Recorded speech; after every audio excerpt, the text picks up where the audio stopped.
Welcome to the STEMinist Series, everyone, where innovation meets inspiration. I'm your host, Autumn Highsmith, and today we're diving into the incredible world of STEM with the trailblazing CEO and founder of Ojai Foundation and Ojai Technologies, Dr. Sabrina D. Oliver. Together, we'll explore how Ojai is shaping futures one idea at a time. Ready to ignite your curiosity? Let's get started. Yes.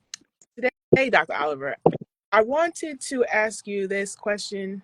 I feel like I should ask you in the beginning, but it makes sense to still ask you anyway. So can you define the term STEMinist for us? What does being a STEMinist mean to you? Thank you for that question, Autumn, and welcome back. I feel like we haven't done this in a minute. A STEMinist means to me someone like myself who is not only interested in terms of STEM for, say, work or for education, but you understand that STEM is life. You know, you see how important having an understanding of math concepts, engineering concepts, technology, all the things STEM, right? Science in everyday life and everything that we're doing. Also understanding that it is more than just about doing work. It is about how we move as a culture, right? Some cultures are very, STEM progressive, and what I mean by that is that you have some nations where it's very important for young students because they're thinking about their future society and being innovative and advanced. So they expose young people to problem solving. So it's really not just about those integrations, but it's about problem solving. And you can better problem solve when you understand concretely, the fundamentals, really.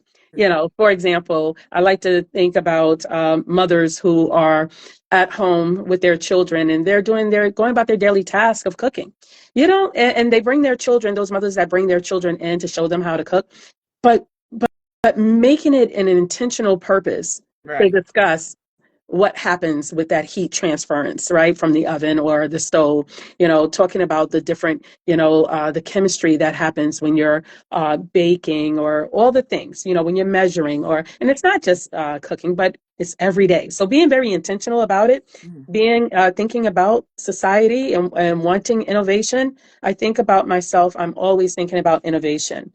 I'm always thinking about a growth mindset in terms of engineering. It is not ever something is done. You can just look at just look at this opener, right?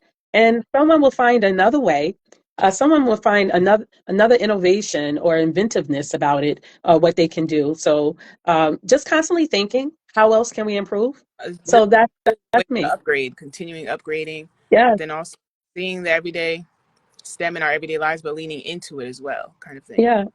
And being open to challenge our beliefs, right? Some things that we do in a society, we do it because it's the understanding of that time, of the science, if you would, of the tools and the resources that we have, but being open to welcome, another way, right? Or maybe that was not the best way, right? So that's what I think a STEMinist is always open, to learning. Yeah, I would say that, to learning and to applying that learned those learned, I want to say, not just behaviors, but thoughts and paradigm. That's what I wanted to say. Okay. Thank you so much, Dr. Oliver. That's a wrap on this episode of the STEMinist Series. A huge thank you to Dr. Oliver for sharing her story and vision. Stay tuned for more inspiring conversations where science, technology, and creativity collide. Until next time, keep dreaming big and staying STEMtastic. Bye-bye, everyone. Bye.